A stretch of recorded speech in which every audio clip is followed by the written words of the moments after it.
Hi, I'm Jarrad Brown, Australian expat financial planner based here in Singapore. Thank you for tuning into my video today. Now, we're hearing an awful lot amongst the Australian expat community and the community in general in Singapore that rental prices are going through the roof. So in this video, I'm going to share with you a little bit about the why, what's happening, and what you can potentially do about it to reduce that rental stress on your household income. In 2021, we've seen condo rents up by 11.4% and rental prices on HDB units or flats up by a little over 10%. So what is causing this? What is going on? And what can we do about it? Let's dive right in.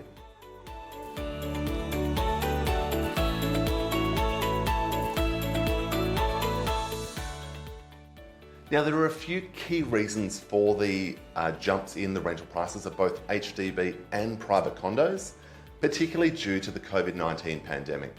So we've seen construction workers not able to go on site, given the restrictions in Singapore, so that's meant delays in projects, which has obviously limited supply. We've seen a lot of particularly younger Singaporean families, or younger Singaporeans in general rather, move out of the family home to get a bit of space, now that everyone's working from home, which has obviously put a bit of pressure on rental prices for those individuals that want their own space. We've also seen additional buyers' stamp duty ramped up over the last 6 months, and that's obviously meant that a number of people have looked to sell their second property before buying the next one, given how the new incentive plans are structured and given how the additional buyer's stamp duty is structured. Now, what that's meant with the lack of construction workers and increased selling pressure is that a lot of those people who were waiting for their new home to be built have simply needed to rent in the meantime. So we've got younger Singaporeans renting because they want their own space. We've got a lot of expat families also renting bigger units or bigger houses because they now want more space to work from home. Both partners or parents may also be working from home at the moment. And we've got a lot of people who've sold their place needing to rent at the same time.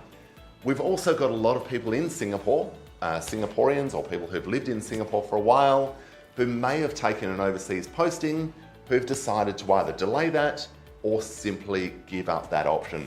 And naturally, they've stayed in Singapore as well. So since the COVID-19 pandemic started, it's important to recognise that we've only had a drop in the population in Singapore by about 18,000 people.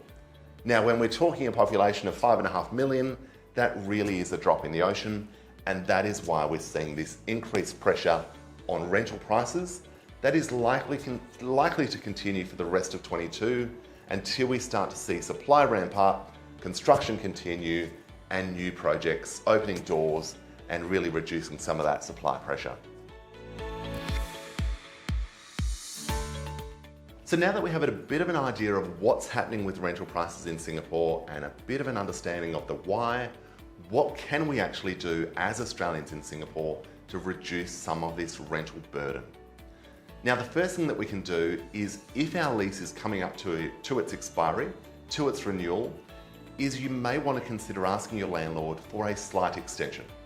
Now, that might be a month-by-month extension, it might be a 3 or 6 month extension, potentially at the same rate, or just a slight increase.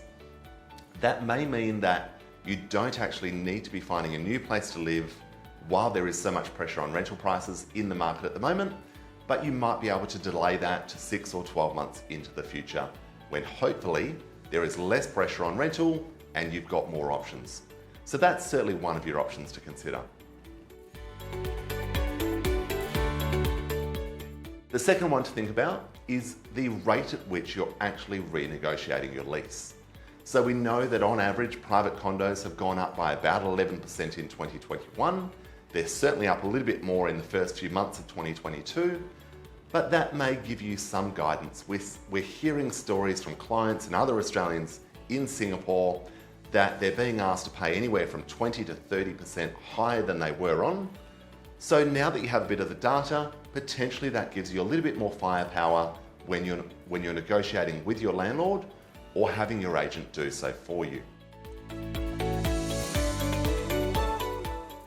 Your third option is make sure, and this is more a tip than an option, is to simply make sure your budget is realistic.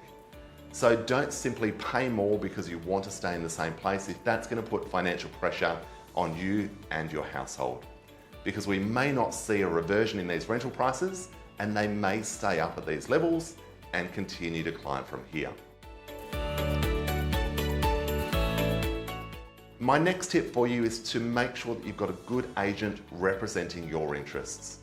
They will have a good understanding of the market, a good understanding of what's going for what prices in the area. So make sure they have experience either in your condo or in your house, in your neighborhood that you're living in, and they're actually looking after your interests for you.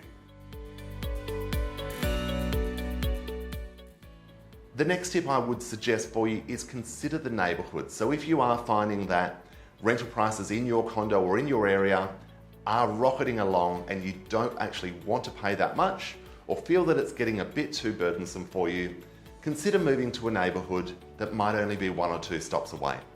The public transport system in Singapore is fantastic, and I would say second to none globally. And it's not just the MRT, the train system, the bus network is fantastic as well.